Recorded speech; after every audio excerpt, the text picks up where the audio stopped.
the Kickstart Your Coaching Edge podcast, where it's all about getting real around all things coaching. And what we know for sure is that what got you here won't get you there. You can't see the spinach in your own teeth. And finally, hang on, because this one's really deep.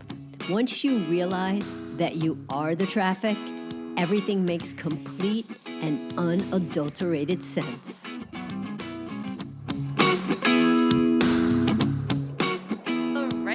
Ready to talk a little bit about confidence?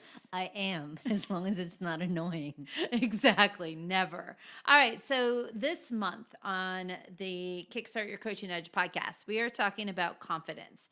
And one thing that Karen and I know for sure is that there are 3 different levels of confidence that we're going to be exploring.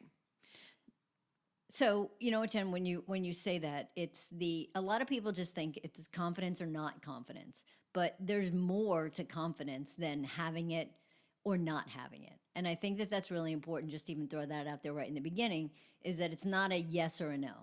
It's all right, what's your mindset behind that confidence? Love it. It's true. And it's interesting because you and I would say are pretty confident people. Yeah, I think so. Well, because why? We both think confidence is what? 1, 2, 3, hot. And that wasn't even planned. But we do. And it's interesting because I will say that is something that definitely attracted me to Karen. And if I could be so confident to say that it's probably what attracted me to her. So confidence is something that I don't think people are born with. I think people grow into it. And I think they grow in at different speeds, right? So if you think about it, there's 3 levels, right? So let's first explain what the 3 levels are. So we have what we call kidding yourself confidence. We have conditional confidence, and we have unconditional confidence.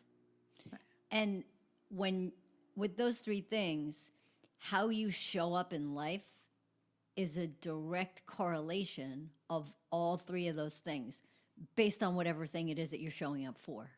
Exactly. So let's break it down a little bit. Go ahead, Jen. Do what? We're going to break it down, break it down. And so let's do that through kidding yourself confidence. So oftentimes many people say, oh, just fake it till you make it. Not a huge fan of that. I am a fan of acting as if, right? So the kidding yourself confidence is when you tell yourself, oh, I've got this, I can do this. I'm just going to kind of talk myself into feeling better about it in the particular moment. And there's not a lot of substance there. It's really built on a wing and a prayer. I feel like you should sing right there. But you know what, this kind of confidence is really, like, I'm all for taking risks, but this is about taking stupid risks. And it's being driven from a place of actually no confidence at all. So when it comes to coaching, this is about unrealistic chances. You know, it could be a workshop that you've never done, 0 prep, and then you're going to show up trying to convince yourself, oh, I can do this. Oh, this is going to work out. And you crash and you burn, and then you're beating yourself up about it. Yes. So let's talk about the second. Okay. Confidence, which is the conditional confidence. This comes out where it's very situational. And I think most people can relate to this type of confidence.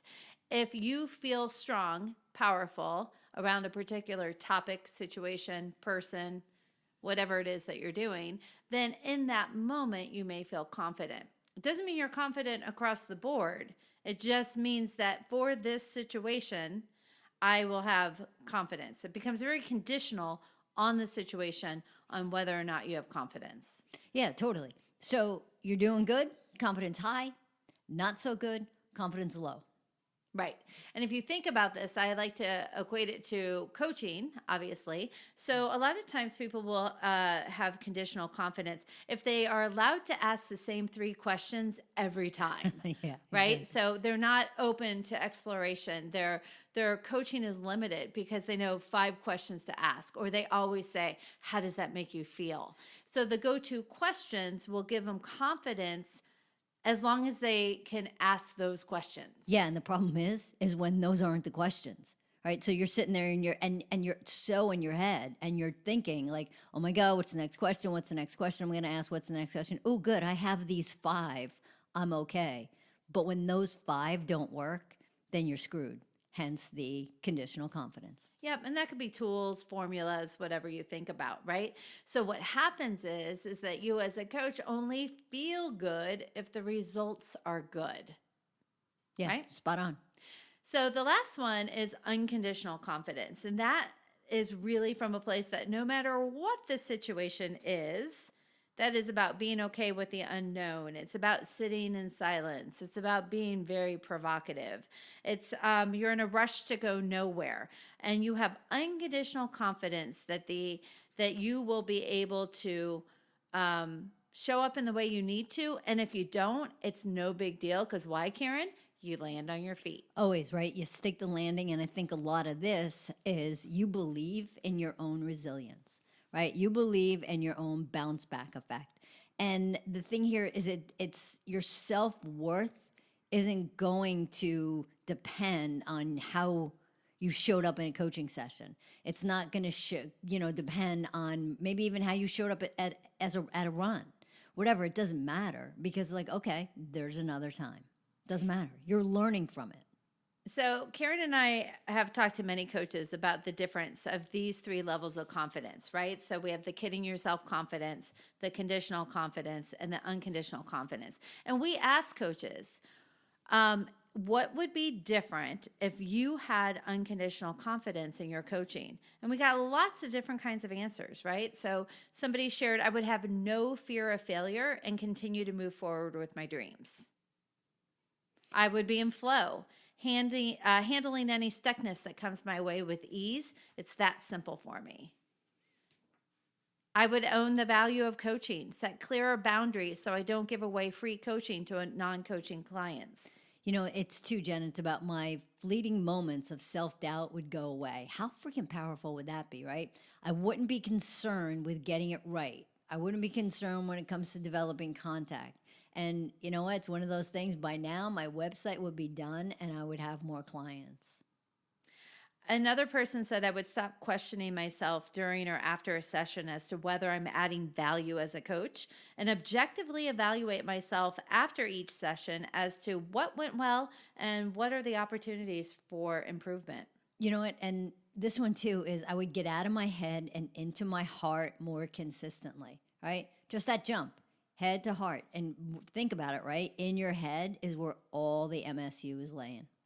I love it. So when you think about yourself as a coach and you're coaching, are you in a space of kidding yourself confidence, conditional confidence, or unconditional confidence? And Jen, one more thing. Unconditional confidence is an in-the-moment game.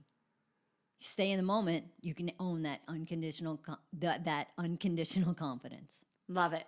So be hanging out with us all month long as we look into confidence and how it shows up in the world. And with us. All right. That's all we got, Kara. We got nothing else. Bye. Hey, everybody. Thanks for listening to the Kickstart Your Coaching Edge podcast. Craving more in-depth discussions? Check out the Get Real Inner Circle with our no BS in-crowd of coaches. Join live coaching discussions, breakdowns of coaching calls, and have some fun while you're at it. You're going to want to go to kickstartyouredge.com/inner circle. It's time to get real.